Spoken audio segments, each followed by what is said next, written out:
C'est la rose qui est important. C'est la rose qui est important. À Ouais. cette 52e rencontre avec Bernard de Montréal, août 1983, dont le thème de la conférence de ce soir s'intitule « Pourquoi tant de mystères ?» Pourquoi tant de mystères? Pourquoi tant de mystères? Vis-à-vis la vie? Vis-à-vis quoi? Mystère, qu'est-ce que ça de mystère? Le fait que l'être humain découvre, c'est qu'avant que la découverte soit faite, la chose découverte était un mystère. Bon, OK. D'abord, le concept du mystère. Le concept du mystère, c'est un concept humain. Et c'est un concept qui relève de l'ignorance de l'homme. Il faut être ignorant pour parler de mystère. C'est normal.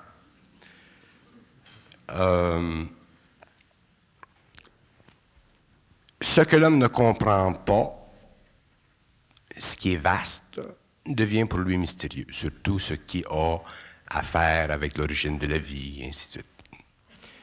Et pour que le mystère n'existe plus dans la conscience humaine, il faut que l'homme devienne intelligent. Ça, c'est normal aussi.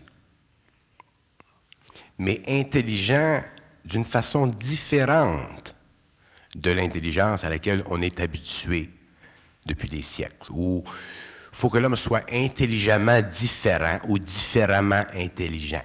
L'homme ne peut pas se permettre d'être simplement intelligent d'une façon cartésienne, parce que l'intelligence cartésienne, c'est une forme inférieure d'intelligence. C'est une forme d'intelligence qui s'est développée au cours des 12 000 dernières années. Et l'homme, aujourd'hui, dans le monde, quand je dis l'homme aujourd'hui, je parle d'un certain nombre d'hommes, ainsi de suite, je ne parle pas de la masse mondiale. Il y a des hommes sur la Terre aujourd'hui qui sont en évolution vers un nouveau plan d'intelligence, une nouvelle forme d'intelligence, une nouvelle conscience de l'intelligence, une nouvelle conscience dans l'intelligence. Autrement dit, il y a des hommes aujourd'hui sur la Terre qui, au lieu de vivre leur intelligence en tant que principe inférieur de leur personnalité, vivent leur intelligence en tant que principe cosmique à l'intérieur de leur personnalité. Donc, il y a fusionnement de la partie cosmique de l'homme, de la partie invisible de l'homme, avec les principes inférieurs qui sont le mental, l'émotionnel, le vital et le physique. Alors, dans l'homme, il y a 7 principes, et ces principes supérieurs, qui sont l'intelligence, la volonté et l'amour, se fusionnent avec les principes inférieurs pour créer une nouvelle conscience, donc une nouvelle intelligence permettant à l'homme d'exploiter créativement les grands thèmes de la création. L'homme ne peut pas rationaliser les thèmes de la création parce qu'ils sont trop vastes. Il ne peut pas les composer intellectuellement parce qu'ils sont imprenables. Il ne peut pas y penser parce qu'ils sont impensables. Donc, pour avoir accès à de l'information, qui devient une forme d'intelligence manifestée à travers celui qui la parle, l'homme est obligé d'être, pour la première fois au cours de l'évolution qui vient, il est obligé de fonctionner cérébralement d'une façon différente. Auparavant, l'homme, pendant l'évolution, pendant les 12 derniers 1000 années, était obligé de penser pour avoir l'impression de savoir. En pensant, ça lui permettait de découvrir ce qu'il avait enregistré dans sa mémoire ou dans la mémoire de l'humanité, les livres, ainsi de suite. Tandis que l'homme qui viendra, au lieu de penser, qui est dans le fond une perte d'énergie, au lieu de penser, sera en communication avec lui-même sur un autre plan. Donc, c'est la partie cosmique invisible de lui-même qui lui répondra, qui lui donnera de l'information. Mais l'homme est constitué phénoménalement de ce qu'on appelle l'ego. Et l'ego fait partie de la conscience inférieure de l'homme. C'est très bon, l'ego. Très beau, l'ego. Mais ça fait partie de la conscience inférieure de l'homme. Et cette conscience inférieure de l'homme doit être ajustée à sa conscience supérieure pour que l'ego ne parte pas en peur, pour que l'ego ne charrie pas, pour que l'ego ne soit pas assujetti à des illusions qui relèvent de l'émotion dans son intellect. Donc, à ce moment-là, commence ce qu'on peut appeler l'initiation solaire de l'humanité, c'est-à-dire la pénétration dans l'homme à son insu, directement liée à son choix d'incarnation, pénétration dans l'homme d'une vibration qui est une énergie, qui fait partie du rayon d'intelligence et qui commence lentement à faire vibrer en lui, en premier, la partie mentale, autrement dit, la partie la plus haute, mais faisant encore partie de sa nature inférieure planétaire, ce qu'on appelle l'intellect. Donc, ce rayon descend dans l'homme, fait vibrer l'intellect, et qu'est-ce qui se produit chez l'homme quand l'intellect commence à vibrer? Les pensées commencent à tourbillonner. Et l'homme commence lentement à souffrir de ce tourbillon parce qu'auparavant, l'homme n'était pas habitué à vivre de ce tourbillon de pensée. Avant, l'homme vivait et était capable de suffisamment contrôler ses pensées, arrêter de penser s'il ne veut pas penser, dormir s'il ne veut pas penser. Mais là, tout d'un coup, là, ce rayon commence à fouetter cette énergie. Et là, l'homme s'aperçoit que, il ne peut plus arrêter de penser comme il pensait, comme il voulait, qu'il commence à penser des pensées qu'il n'aurait jamais pensé avant. Il commence à penser des pensées qu'il considérait bonnes ou qu'il considérait mauvaises. Puis ça commence à le fatiguer. Parce qu'avant, il ne pensait pas des mauvaises pensées, il pensait avec des bonnes pensées. Ou avant, il pensait avec des mauvaises pensées, puis il n'en pensait pas des bonnes. Fait que d'un côté ou de l'autre, ça l'inquiète. Un criminel qui commence à penser des bonnes pensées, ses chums, ils vont dire « Qu'est-ce qui se passe avec toi? » Puis une sœur qui commence à penser des mauvaises pensées, mais le curé va dire « Qu'est-ce qui se passe avec toi? » Fait que, ça crée une tension. Bon. Alors, l'homme commence à vivre ce que j'appelle la polarité mentale. Autrement dit, il commence à être assujetti à la souffrance mentale de la polarité qui est la souffrance résultant de sa recherche de la vérité. Parce que l'homme, il y a une maladie qui fait partie de sa nature inférieure, c'est qu'il recherche la vérité. C'est une maladie, ça, recherche la vérité. Alors, l'homme recherche la vérité, puis ça, c'est normal si on le conçoit à l'intérieur d'une conscience subjective pensante. Alors, il recherche la vérité, puisque c'est un homme évolué, puisque c'est un homme sincère, puisque c'est un homme qui essaie de comprendre, ainsi de suite. Donc, l'homme recherche la vérité. Mais ce que l'homme ne sait pas, c'est que la vérité, c'est l'envers du mensonge. Autrement dit, ce qui est vérité pour un n'est pas vérité pour l'autre. Ce qui est vérité pour un chrétien, ce n'est pas la vérité pour un arabe, ainsi de suite. Hein? Bon. Et dans le mensonge, c'est la même chose. Ce qui est mensonger pour un chrétien n'est pas nécessairement mensonger pour quelqu'un qui fait la magie noire. Hein? Quelqu'un qui fait la magie noire, Satan, c'est bien important, c'est son Dieu. Pour un judéo-chrétien, le Dieu qu'on connaît, c'est notre Dieu. Alors, la polarité du mensonge et de la vérité représente simplement deux vibrations différentes installées dans le mental humain pour son évolution, pour son expérience, ainsi de suite. Mais lorsque l'homme arrive à la conscientisation, qu'il arrive dans un nouveau cycle d'évolution, que ce rayon, qui est une intelligence, entre en lui, il se produit que cette polarité qui, au début, était stable. On sait ce qui est bon, on sait ce qui est mauvais, on sait ce qui est beau, on sait ce qui n'est pas beau. Tout d'un coup, là, ça commence à se mélanger. Là. Puis on n'est pas sûr si ce qui est bon, c'est pas bon, puis si ce qui n'est pas bon, c'est bon. Là. Ça crée ce que j'appelle de la torture mentale. Cette torture mentale-là a quelle fonction? Elle a la fonction, justement, d'épuiser le matériel mental dans la partie inférieure de la conscience humaine, pour vider complètement l'homme de la pensée subjective polarisée en bien et en mal, pour élever en lui ou créer en lui une vibration d'ordre supérieur qui est le produit direct de ce rayon.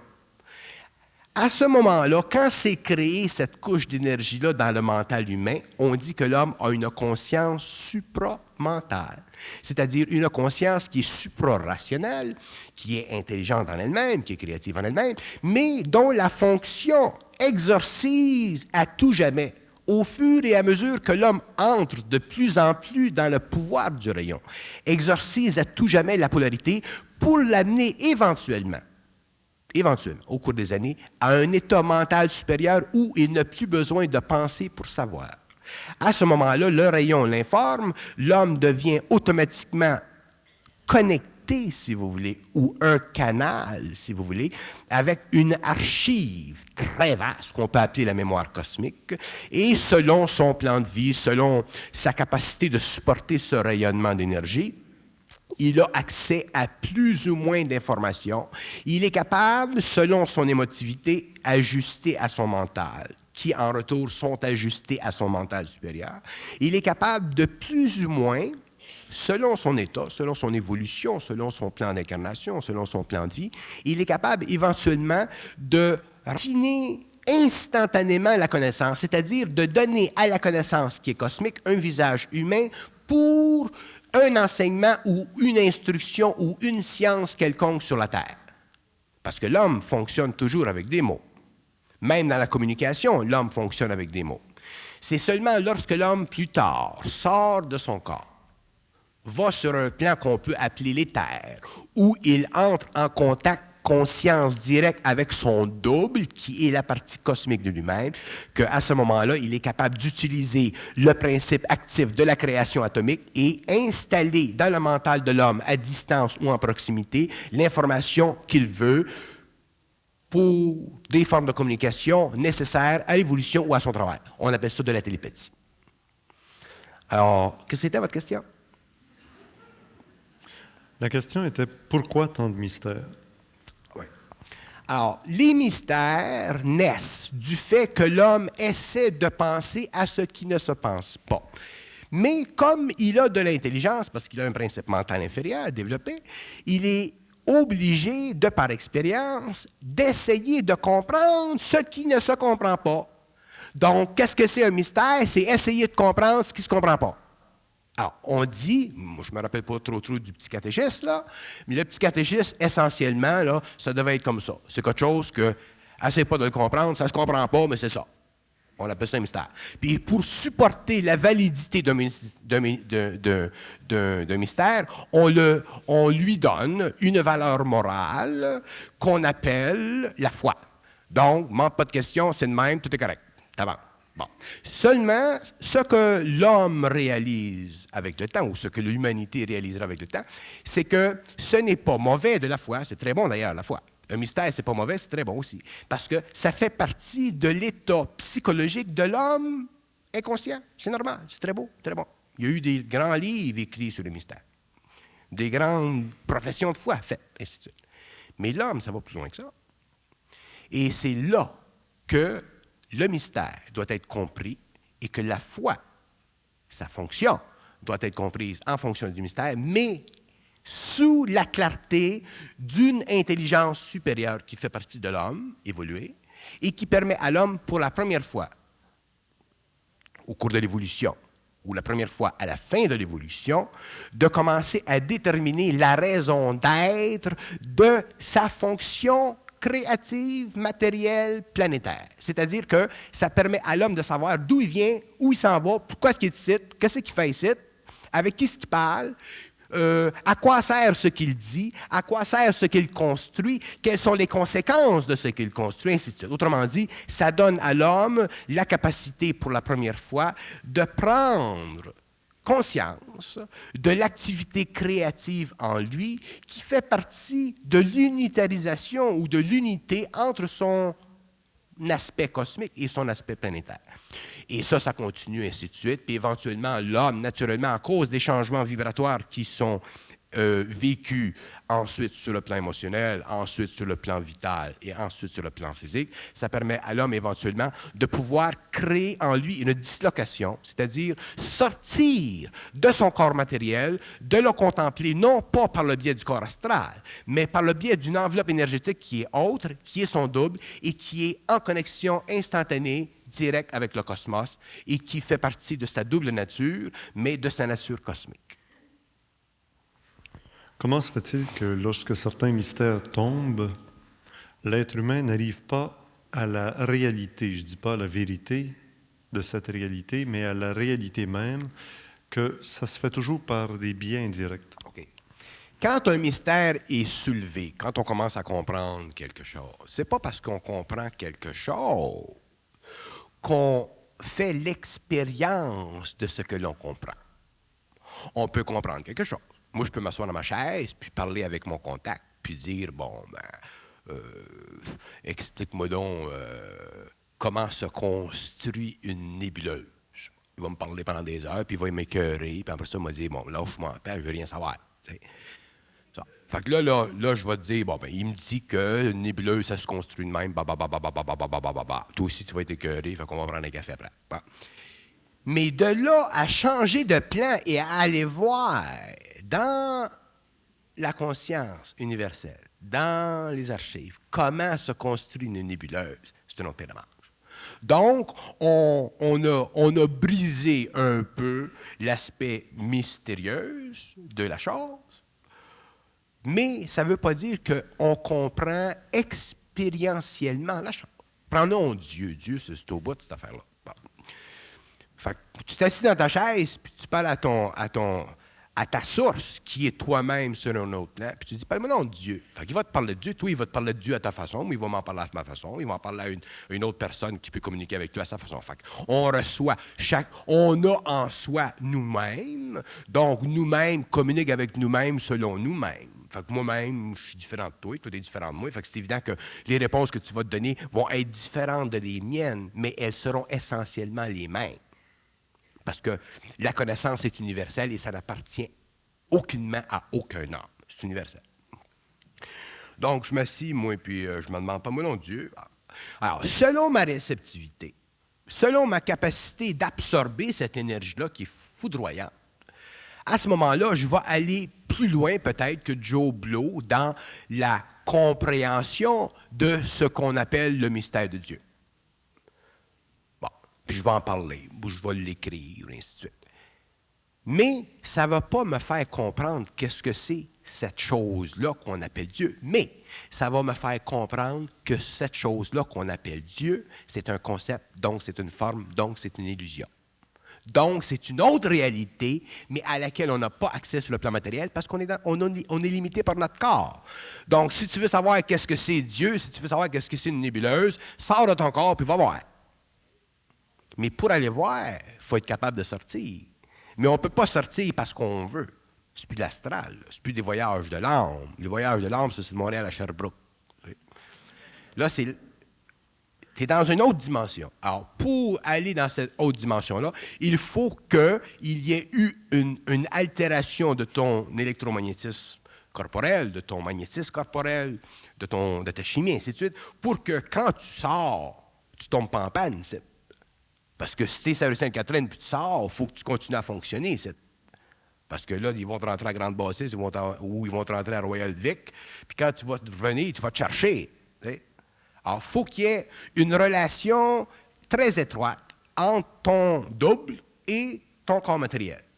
Et cette relation-là doit être construite et c'est simple, c'est seulement le double qui peut faire ça parce que c'est le double qui connaît parfaitement l'homme sur tous ses plans. Mental inférieur, astral, émotionnel, vital et physique. Puis ça prend du temps. Ça prend du temps. Ça prend un certain temps. Et l'homme ne peut pas accélérer ça. Parce que ça fait partie de l'initiation solaire. L'initiation solaire, c'est une initiation qui vient du haut vers le bas. Ce n'est pas une initiation astrale qui vient du bas vers le haut. Dans l'initiation astrale, l'homme peut aller dans des temples égyptiens, peut aller dans des temples orientaux, peut aller se mettre la tête dans la vaseline, s'il veut. Comprends-tu? Pour comprendre qu'est-ce que c'est Dieu. Mais ça, c'est un mouvement de bas en haut. Fait que si tu trouves Dieu dans la bouteille, tant mieux. Mais ça, c'est ton expérience. Tandis que l'autre, elle vient d'en haut. Et les hommes sur la terre qui vivront ça, sont prêts, sont quelque part dans le monde, puis ils vont le vivre, veut pas, ça vient dans son temps. Puis que tu sois plombier ou architecte ou médecin ou psychologue, quand ça vient, cette affaire-là, tu sors de ta plomberie. Automatiquement. Fait qu'à ce moment-là, tu deviens ce que tu dois devenir. Il y a une intégration. Et là, tu commences à comprendre les mystères. Plus tard, plus cette fusion, autrement dit cette concentration, ou plus cette intégration des principes se font, mais naturellement, plus tu as accès à d'autres niveaux de conscience, donc plus tu es capable de comprendre les mystères d'une façon expérientielle. Fait qu'à ce moment-là, ben, les mystères, ben, si quelqu'un t'en parle, ben, tu réponds pour leur faire plaisir, par respect, mais pour toi, ça n'existe plus. Serait-il juste de dire que les mystères sont infinis? Ça, c'est intéressant. Tu es intelligent des fois. T'sais. Les mystères sont infinis parce que l'univers est infini. C'est pour ça que les mystères sont infinis. Mais les hommes de la Terre, je ne parle pas d'autres hommes dans d'autres planètes, sur d'autres galaxies, là, les hommes de la Terre sont à l'aube de la découverte des mystères. Ils sont à l'aube. Il y a des hommes dans d'autres parties de l'univers qui sont très avancés dans la compréhension des mystères. Et il y a des êtres en dehors de l'évolution hominide qui, eux, travaillent à l'exécution des lois des mystères. Eux autres, leur job, c'est d'exécuter les lois de l'infinité. Et ces êtres-là sont ce qu'on appelle les êtres lumineux, les êtres de lumière, les êtres qui n'ont jamais eu à éprouver l'expérience du corps mortel. Dans l'Église catholique, ces êtres-là, on leur donne des noms. Souvent sont appelés des anges, souvent sont appelés des archanges, ainsi de suite. Les hindous leur donnent d'autres noms. Chaque nation, chaque religion donne à ces êtres-là des noms. Mais il y a une subtilité dans les noms qu'on donne à ces êtres-là. C'est qu'aussitôt que tu donnes un nom à un être qui n'a pas de nom, tu deviens automatiquement prisonnier de sa spiritualité. Donc, automatiquement, tu n'es pas capable de réaliser le principe de l'intelligence dans ces êtres. Tu ne peux réaliser que la forme spirituelle qu'ils t'imposent à cause de leur énergie sur le plan de ton émotivité. C'est ça qui crée ce qu'on appelle le mysticisme spirituel religieux. C'est très beau, c'est une grande expérience, mais ce n'est pas la fin du monde. Est-ce que ce sont ces êtres-là qui protègent l'être humain dans son évolution et dans sa découverte des mystères, que d'autres appelleront les gardiens du seuil, ceux qui évitent qu'on aille trop vite brûler? Bon. Ces êtres-là ont différentes fonctions, c'est normal, parce que ces êtres-là font partie d'un gouvernement universel. Ces êtres-là ont différentes tâches, si tu veux. Bon. Et leur fonction, c'est de veiller à l'exécution d'un plan cosmique extraordinairement complexe que eux comprennent et qu'ils peuvent, dans des conditions particulières, faire connaître à des hommes sur différentes planètes, qu'on appelle des initiés, ainsi de suite, ou des voyants, ainsi de suite. Mais soit directement ou soit par interposition. Autrement dit, ils peuvent travailler directement avec un être humain, ou ils peuvent travailler par interposition, c'est-à-dire travailler avec un être qui est déjà mort, qu'on appelle souvent un guide spirituel. Alors, les guides spirituels étant déjà en dehors de la matière ont moins de problèmes de comprendre ou d'avoir une relation vibratoire avec cette énergie-là, et étant de vibration inférieure, peuvent imposer à l'homme une constatation de fait sur le plan intuitif, autrement dit, de donner à l'homme une capacité d'intuiter quelque chose que rationnellement, il ne peut pas avoir accès. Alors, ces êtres-là sont les êtres suprêmes, supérieurs du cosmos, et l'homme, un jour, doit en arriver à être très à l'aise avec eux sur le plan mental. Très à l'aise avec eux dans ce sens que l'homme devra apprendre au cours des siècles à communiquer avec eux d'une façon catégoriquement sémantique, comme l'homme avec l'homme communique d'une façon catégoriquement sémantique. Mais pour communiquer d'une façon catégoriquement sémantique avec des êtres qu'on ne voit pas, il faut être très, très, très, très ajustés à leur énergie. Et ce n'est pas l'ego qui peut le faire, ce sont eux qui le font quand c'est le temps. On appelle ça l'initiation solaire. Mais ces gardiens du seuil pourraient-ils aussi éviter à l'homme de percevoir des réalités, et je souligne encore qu'il ne s'agit pas d'une vérité, mais de réalité, de façon à retarder?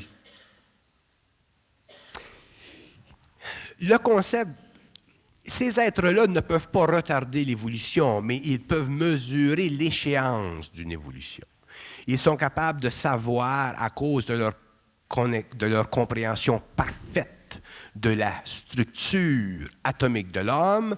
Ils sont capables de comprendre parfaitement ce que l'homme doit savoir et ce que l'homme ne doit pas savoir, ce que l'homme peut savoir, ce que l'homme ne peut pas savoir, ce que l'homme peut supporter de savoir, ce que l'homme ne peut pas supporter de savoir, ce que l'homme peut exécuter à travers eux et ce que l'homme ne peut pas exécuter à travers eux. Donc, ils connaissent parfaitement la limite de l'homme et la limite de l'homme qu'ils connaissent devient pour nous la limite de notre connaissance. C'est normal. Sans ça, ben, on exploserait. On aurait le nombril rendu ici. Fait qu'on aurait de l'air des hindous. Fait que ça ne marche pas. Alors, il vient un point où on est obligé, à un certain moment, de vivre une sorte d'impatience parce qu'on a de l'ego, on a un corps de désir, on veut savoir, et ainsi de suite. C'est normal. Ça fait partie de la vibration en nous qu'il nous donne. Mais aussi, on doit être protégé d'une trop grande connexion avec un certain savoir tant que nos neurones ne sont pas ajustés. Si vous regardez les mystiques qui ont vécu des grandes expériences dans le passé, on prend ici les mystiques catholiques parce que ce sont ceux qui sont les plus près de nous, ce n'est pas les seuls. On s'aperçoit que ces gens-là, quand ils vivent leur contact avec ces plans-là, d'abord, ils l'évitent. Déjà, c'est une job. Deuxièmement, ils restent en lévitation tant que ça n'a pas cessé, cette affaire-là. Ça veut dire qu'ils ne peuvent pas revenir quand tu veux. Puis ça veut dire que quand ils reviennent, ils ont tout oublié ce qu'on a vu. Puis quatrièmement, ça veut dire que quand ils reviennent, ils ont été tellement blasés parce qu'ils ont vu qu'ils ne sont plus intéressés à ce qui se passe. Fait que là, ils balayent. Ils balayent le monastère le restant de leur jour, puis de temps en temps, ils l'évitent encore. Puis ça les maintient. Puis éventuellement, ils meurent. Puis éventuellement, à cause de leur grande sensibilité atomique à la conscience cosmique à travers leur âme, ils créent sur la Terre ce qu'on appelle des miracles. Puis ça permet à l'humanité de continuer à croire qu'il existe des mondes parallèles. Comment ça marche? Fait que ça, c'est bien. Mais ça va bien plus loin que ça. Il ne s'agit pas pour l'homme de léviter quand eux autres veulent, il s'agit pour l'homme de léviter quand il veut. Ça, c'est une autre affaire. Et pour que l'homme en arrive à léviter quand il veut, il faut qu'il en arrive à ne plus être capable d'être impressionné spirituellement par eux. Puis ça, c'est une loi cosmique. Moi, je vous l'ai dit parce que ça m'est dit. C'est pas quelque chose qui se prouve, ça. Ça se vit dans l'expérience. C'est une loi cosmique. Vous me demandez des fois, nomme-moi donc des lois cosmiques, ça en est une. Pour que l'homme en arrive à contrôler l'énergie cosmique en lui, il faut qu'il en arrive un jour à être capable à ne plus être impressionné spirituellement par ce qu'il voit, par ce qu'il entend, par ce qu'il sait. À ce moment-là, l'énergie descend, son corps émotionnel, son corps mental sont ajustés, sont harmonisés, son corps vital est harmonisé, son corps physique est harmonisé. Fait qu'à ce moment-là, la connexion entre le mental de l'homme et le mental supérieur de l'homme est une connexion parfaite, c'est-à-dire qu'il n'y a pas de place dans cette connexion pour aucune forme d'aberration. Aucune. Parce qu'à ce moment-là, l'homme n'est plus capable de penser. Donc, à ce moment-là, l'homme n'est plus capable de commander subjectivement ce qu'il veut. C'est-à-dire qu'il n'est plus capable d'utiliser le désir comme motivation pour atteindre des niveaux d'expérience, parce qu'il est totalement en dehors de la réflexion de l'ego. Donc, la lumière étant dans son ego, il ne vit plus au niveau du désir, il vit simplement au niveau de ces principes cosmiques qui sont l'intelligence, la volonté et l'amour. À ce moment-là, quand il se commande de léviter, il évite. Quand il commande à la matière de léviter, elle l'évite. Quand il commande à la matière, elle lui obéit. C'est l'homme de la 6e race racine. Pour en revenir à cette descente de cette énergie vers l'homme que vous appelez vous-même l'initiation solaire, y a-t-il dans cette descente de cette énergie des éléments troubles, des éléments qui embrouillent? Y a-t-il aussi qui embrouillent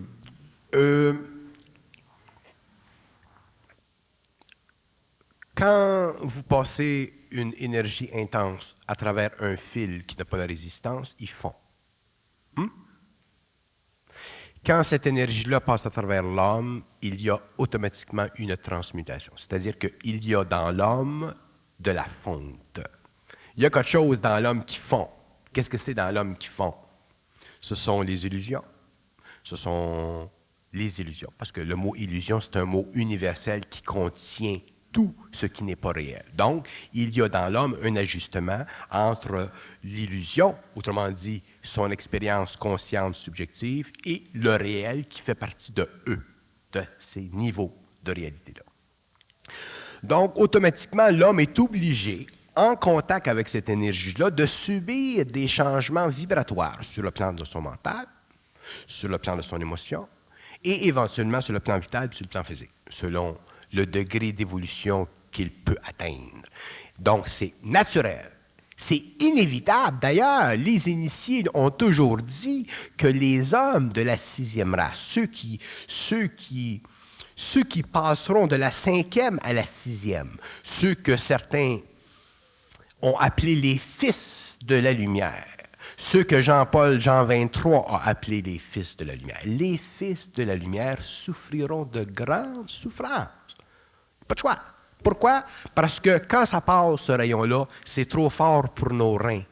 Mais ça passe à travers nous ou à travers ceux qui doivent recevoir ce rayonnement-là. Et ils sont connus, ils sont marqués, ces êtres-là, dans le monde, qu'ils soient africains, qu'ils soient de n'importe quel pays. Et quand ils vivent cette expérience-là, il y a automatiquement trouble parce que la conscience subjective, la mémoire de l'homme est son plus grand piège. La mémoire de l'homme, c'est le support de son intellect. Ce n'est pas la vaste réserve de sa connaissance cosmique.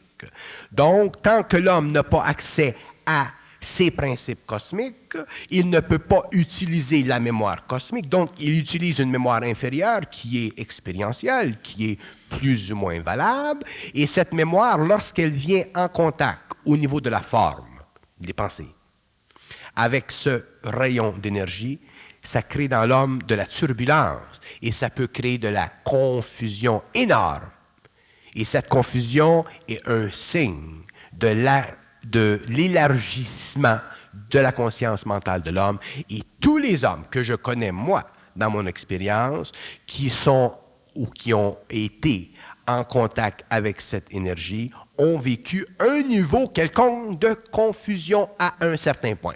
J'ai eu des gens qui m'ont dit « Oh, moi, je ne souffre pas, ça marche, tout est correct. » Puis des fois, je leur dis « C'est correct, attends une couple d'années. » Couple d'années, paf, le marteau tombe. Ça dépend du plan de vie de chacun. Mais un homme ne peut pas passer d'une involution à une évolution, d'une cinquième race à une sixième race. L'homme ne peut pas vivre la transmutation de ses principes humains sans souffrir de la confusion à un certain niveau parce que son ego, à un certain point, doutera de ce qu'il vit. Et le doute, c'est la dernière barrière que doit franchir l'ego pour en arriver à vivre la connexion d'une façon permanente, absolue et absolument intransigeante vis-à-vis lui-même et vis-à-vis la source à laquelle il a contact. Dans rendu à ce point-là, quand tu as dépassé le mur du doute qui est très épais pour certains, un petit peu plus mince pour d'autres, quand tu as dépassé le mur du doute, tu as franchi la conscience planétaire de l'homme, tu n'es plus influencé par les forces planétaires de l'homme, tu es enregistré dans le cosmos, tu es donné un numéro, et le numéro que tu es donné devient demain, quand tu passes à l'éther, la station de vie que tu connais et le lieu où tu dois être pour travailler et exécuter les plans scientifiques de la race racine. Eux autres te donnent un numéro. Ce numéro-là, il est vibratoire, il a un son. Et c'est ce son-là qui t'amène dans les espaces éthériques et qui te place et qui te situe exactement où tu dois être en tant qu'être travaillant pour le moment à la fois dans la matière et à la fois dans l'invisible. Plus tard, lorsque le rayonnement est encore accéléré, que l'énergie atomique de l'homme est élevé à un autre taux de vibration, l'homme disparaît, il devient immortel et à ce moment-là, il n'y a plus besoin de revenir sur la Terre. Il travaille dans d'autres espaces, en état de relation fusionnée avec cette intelligence, cette énergie, et ça fait partie de l'évolution. Nos scientifiques nous disent que l'univers est en expansion, tout est parti d'un bang il y a des millions d'années. Alors, quand on vous entend nous parler qu'on quitte le plan planétaire, qu'on s'en va sur un plan éthérique, où situez-vous le plan éthérique par rapport à cet univers qui est en expansion et où situez-vous le début de cet univers qui est en expansion? Le plan éthérique, c'est un sous-plan de la matière. Autrement dit, toute matière possède un sous-plan. Le plan éthérique, c'est un sous-plan de la matière, et lorsque l'homme entrera dans le plan éthérique, il aura accès automatiquement au sous-plan de la matière. Donc, si l'homme, comme la matière est composée d'atomes, comme l'atome est une conscience, comme l'atome a une vibration, comme la conscience d'un homme qui est dans l'éther a le pouvoir sur la conscience atomique parce que c'est un être très évolué comparé avec la conscience atomique, l'homme dans l'éther est capable de faire changer, de donner un autre son à un atome et de changer sa vibration pour l'utilisation scientifique dont il a besoin. Un jour, quand l'homme sera dans l'éther, quand l'homme aura accès à son droit naturel, qui est le pouvoir de passer de la matérialité à l'invisibilité, l'homme pourra comprendre facilement les lois de la matière, l'homme pourra comprendre les origines de la matière, et l'homme découvrira une chose très intéressante, c'est que la matière elle-même, le cosmos matériel, est infini expansionnellement, mais il est fini quantitativement. Ça veut dire deux choses. Que l'expansion infinie du cosmos, elle est liée au fait que dans toute conscience atomique, il y a proportion d'intelligence et de volonté. Et la proportion d'intelligence et de volonté est égale à l'amour qui est émis dans le cosmos par ce que nous appelons, nous, Dieu, parce que l'homme appellera demain un des Alephes. Donc, le monde matériel a la dimension quantitative et la dimension de surface qui est bien voulue par les Alephes selon le besoin de la cause. Donc, s'il fallait un jour, dans les temps immémoriaux, s'il fallait un jour que des univers aujourd'hui qui sont inhabités, qui deviendront habitables dans ce temps-là, soient rétrécis à l'échelle sonique de la conscience atomique de l'univers, ces êtres-là, autrement dit, ces principes-là, pourraient réduire l'univers et l'amener au stage primitif du volume et de la surface de ce pôle-là. Donc, il existe, d'ailleurs les scientifiques ont déjà découvert qu'il existe énormément d'espace entre les atomes. Et l'homme découvrira un jour qu'il y a énormément d'espace entre les planètes et il découvrira un jour qu'il y a énormément d'espace entre les systèmes indépendants qu'on appelle les super-univers. Et que cet espace qui sépare les différents super-univers est non pas un espace tel que nous connaissons, ce n'est pas un espace relatif, c'est un espace absolu. Ceci veut dire que dans l'espace absolu existent toutes les conditions intelligentes, volontaires et d'amour, autrement dit, tous les principes cosmiques réunis de toute la conscience possible et imaginable, à partir de la hiérarchie jusqu'aux hommes, jusqu'aux animaux, dans le cosmos. Et que c'est dans ces espaces absolus que se cache ce qu'on appelle le Dieu. Autrement dit, que se cache ce qu'on appelle les Alephes. Et à l'intérieur de ces espaces absolus, il y a un point, un centre d'énergie extrêmement dense. Et dans ce centre d'énergie qu'on peut appeler le centre de l'univers, c'est de là que tout vient et où tout revient. Donc, Dans un temps? non. Le temps n'existe que pour la vertu spirituelle des êtres qui sont en fonction dans les cosmos ultérieurs à la pensée cosmique. Autrement dit, le temps n'existe que pour servir ceux qui sont en dehors du temps. Le temps existe pour les êtres qui font partie de ces mondes de lumière afin de se déplacer dans l'espace. Le temps, pour nous, c'est une fonction psychologique. Le temps, pour nous, représente une condition de mouvement. Le temps, pour nous, peut être amené à une quantification équationnelle. Mais pour ces êtres-là, le temps est un outil de transport. Il se transporte par le temps. Et derrière tout ça, où situez-vous la vie? La vie commence à l'intérieur de la conscience atomique et elle développe et elle développe et elle se complexifie au fur et à mesure que les atomes développent une conscience plus rapprochée de la prochaine atome plus complexe qu'eux. Donc, éventuellement, il se produit au fur et à mesure qu'on avance dans l'évolution de la conscience atomique dans le cosmos, il se produit une sorte d'homogénéisation de la conscience de l'atome. Donc, rapproché ou rapporté à un plan biologique, on s'aperçoit que la conscience atomique chez l'homme, rendue moléculaire par agrégation et substituée dans des modes de propagation par les structures cellulaires, devient homogénéisée. Donc, dans une cellule ou dans une composition biologique, il peut y avoir différentes sortes d'atomes, mais tous ont été élevés à une sorte de standard de vie. C'est à partir de ce plan-là que commence la vie. Donc, pour que la vie commence, la vie dite biologique, plantaire, animale, humaine, ainsi de suite, pour que la vie commence, il faut qu'il y ait eu évolution au niveau de la conscience de l'atome. Et ça, c'est dans ces plans très arriérés du passé du cosmos qu'on retrouve les archives, qu'on retrouve la mémoire des formes, qu'on retrouve la nature des lois et qu'on retrouve aussi l'impression donnée par le rayonnement de ces intelligences-là sur ces matières inférieures-là pour créer des formes qui, au cours des âges, sont devenues les aspects prototypiques de la conversation de la conscience atomique pour le bénéfice éventuel de la projection dans l'espace d'une forme moléculaire qu'on appelle l'homme ou plantaire ou animal, ainsi de suite. Est-ce que les atomes ont besoin du temps pour exister? Non, les atomes n'ont pas besoin de temps pour exister. Les atomes existent simplement parce qu'elles sont soutenues dans leur conscience atomique par un son. C'est le son qui soutient l'atome. Si le son est retiré de l'atome disparaît, elle n'est plus. Autrement dit, il y a libération de sa condition énergétique. Et lorsque la condition énergétique de l'atome est faite, il y a automatiquement antimatière. Donc, ce qu'on pourrait appeler l'antimatière, c'est de la conscience atomique ou c'est de l'atome qui ne possède pas de son. Aussitôt qu'il y a un son, il y a un son qui équivaut à cette conscience-là, qu'on appelle la conscience atomique. Il y a excitation, il y a création dans le cosmos, et ça, on appelle ça l'atome.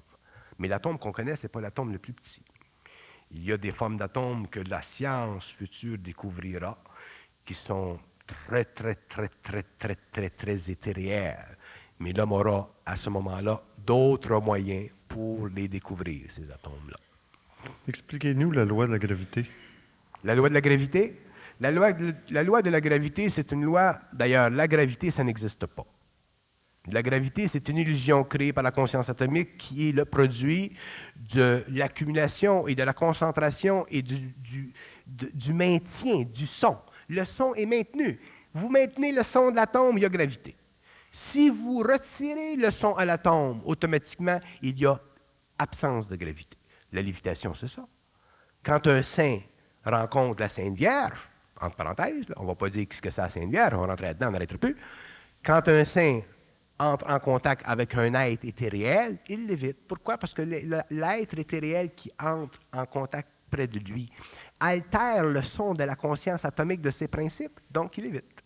Donc, la gravité, c'est une illusion, mais elle est réelle dans le sens que sur le plan mécanique, sur le plan dense de la matière, elle peut être maintenue constante, et elle est maintenue constante afin de permettre au système minéraux, biologique, plantaire, humain, ainsi de suite, de poursuivre une évolution quantitative, une évolution biologique et une évolution sensorielle. Sans ça, si l'homme aujourd'hui, s'il y avait suspension de la gravité sur la Terre, ben, on se retrouverait... Hein? On sait ce que l'absence de gravité crée chez les astronautes dans les capsules. Ça les déboussole. Ça leur donne un kind of sickness. Ça les rend malades. Pourquoi? Parce que le système sensoriel, le corps astral, n'est pas habitué à ne pas être capable de fixer son attention sur un point matériel et le maintenir. Donc, ça prend un entraînement, ainsi de suite. Donc, la gravité, elle est maintenue par le son cosmique de grands êtres. Et par les alephes, et cette gravité-là, elle sert à permettre l'évolution matérielle sur les plans matériaux du cosmos. Expliquez-nous la loi de la sphéricité.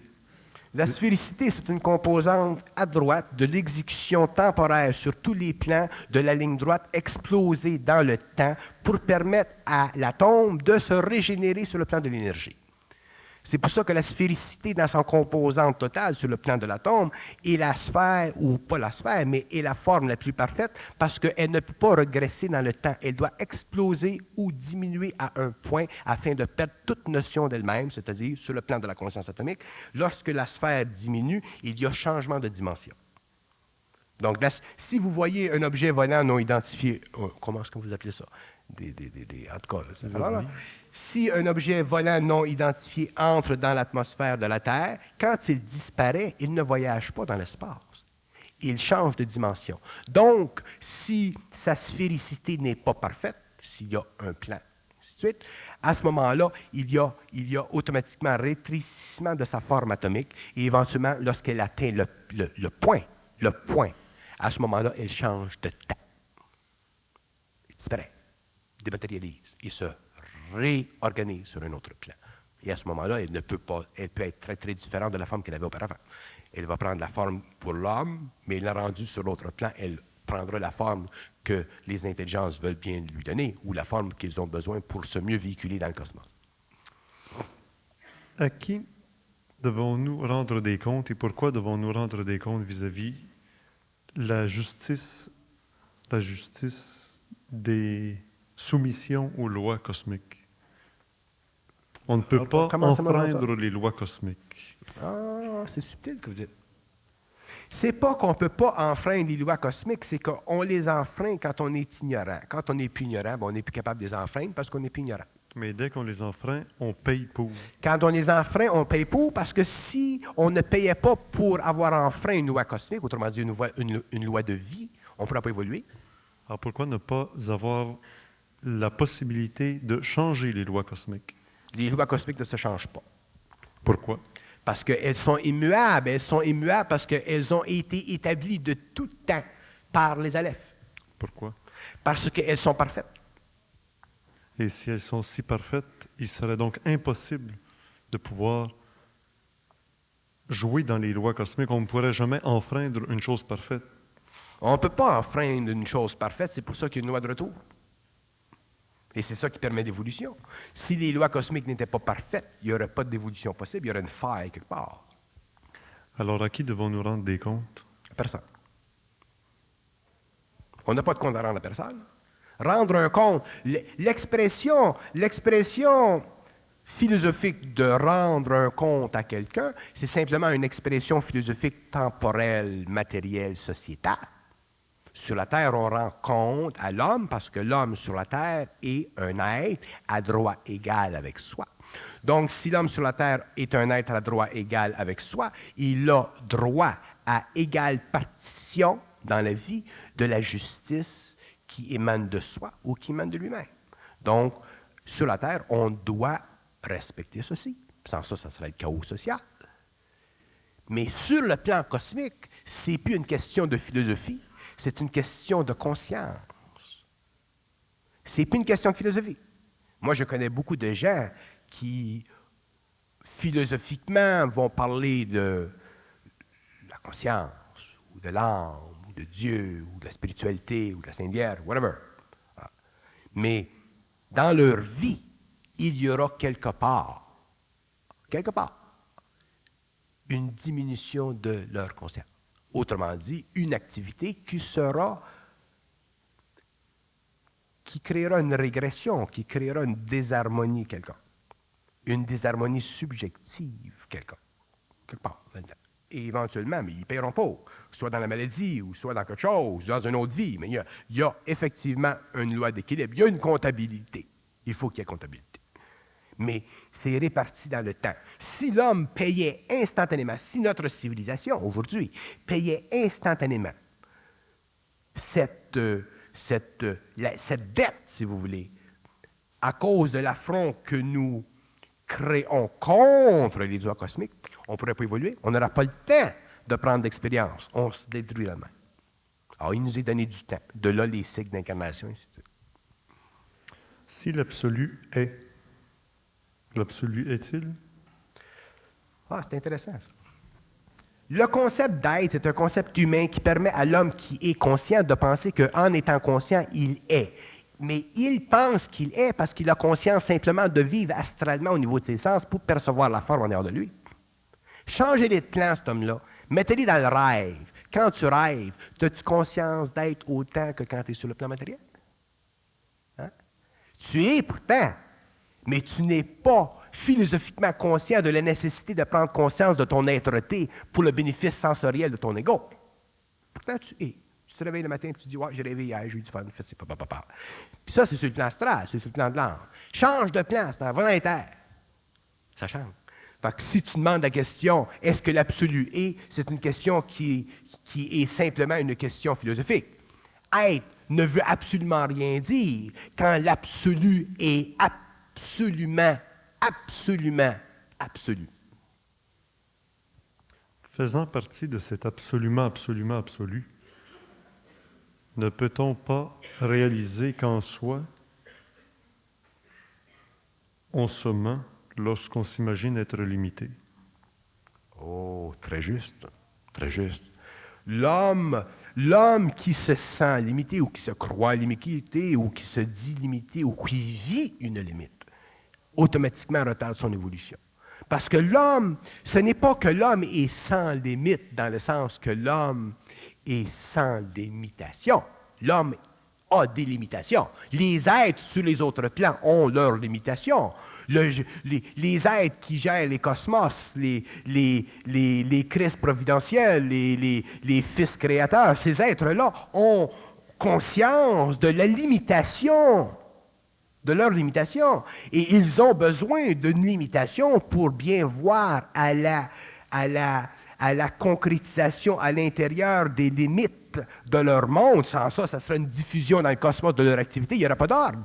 Ça prend absolument une limitation à toute intelligence afin de créer un ordre. Une intelligence qui n'a pas de limitation ne peut pas créer d'ordre. Donc, la limitation, vue du point de vue cosmique, ça veut dire quoi? Ça veut dire être capable de voir les conditions parfaites qui nous permettent de parfaitement organiser ce que nous connaissons parfaitement. Ça, c'est une limitation. Elle est absolue et elle est parfaitement comprise par ces êtres-là. Ça, c'est sur le plan cosmique. Mais sur le plan humain, c'est la même chose, mais différent.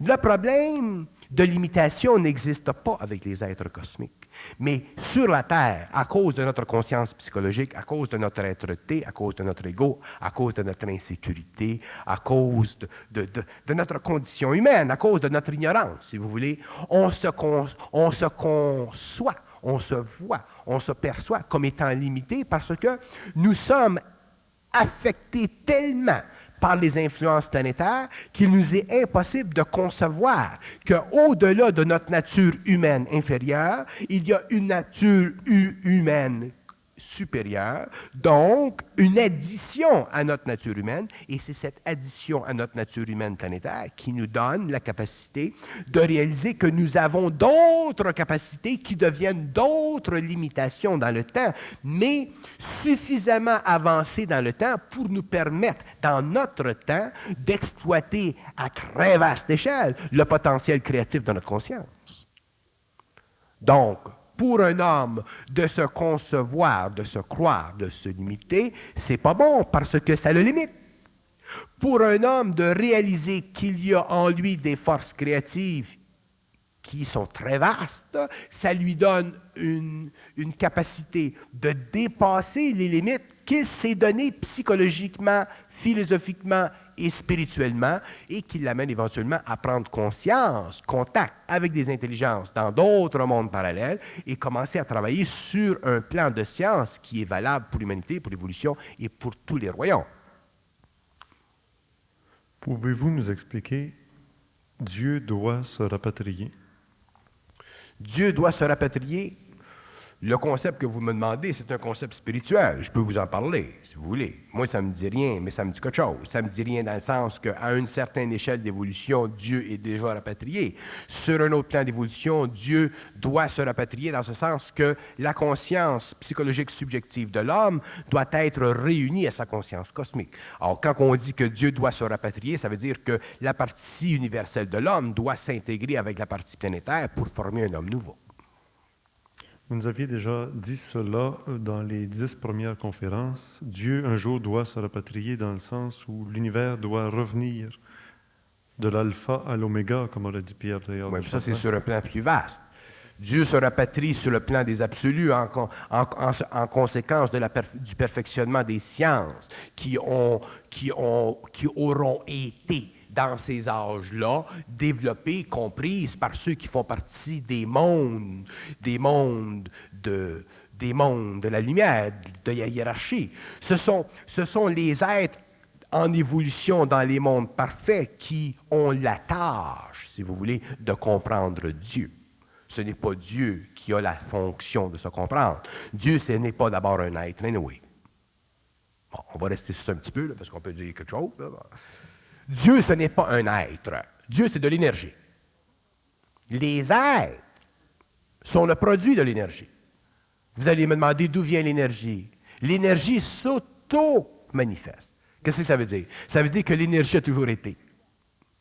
L'énergie a toujours été. Pourquoi? Vous allez dire, pourquoi l'énergie a toujours été? C'est pas possible que ça a toujours été. C'est pas possible, ça fait partie du langage humain. C'est pas possible, ça fait partie de la limitation psychologique de l'homme.